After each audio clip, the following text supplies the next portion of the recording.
الطفله اللي زي الورد اللي صورتها ظهرت قدام حضراتكم دلوقتي دي اسمها جنى محسن، عندها 8 سنين. الطفله دي الاهالي لقوا جثمانها موجود داخل شوال ومتحلل. ايه اللي حصل بقى للطفله وايه تفاصيل الموضوع؟ الواقعه ابتدت بقى لما اسره جنى طلبوا منها انها تنزل تشتري طماطم من تحت، وبالفعل الطفله نزلت تشتري الطماطم ولكن اتاخرت، واسرتها نزلوا يدوروا عليها. الطفله اختفت تماما. بعدها اسره جنى لما لقوا الطفله اختفت تماما ومش عارفين يوصلوا لها قدموا بلاغ لرجال الشرطه.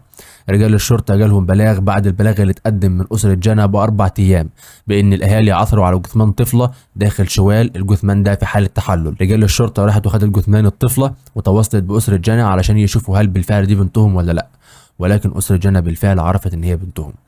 رجال الشرطه ابتدت تعمل تحرياتها بقى وتشوف بقى مين اللي ورا الموضوع. تبين ان اللي ورا الموضوع ده واحد اسمه محمد عنده 36 سنه، شغال عامل خرده في مدينه العاشر من رمضان، هو اصلا من محافظه اسيوط. رجال الشرطه القت القبض عليه واعترف بكل شيء اعتراف تفصيلي. اعترف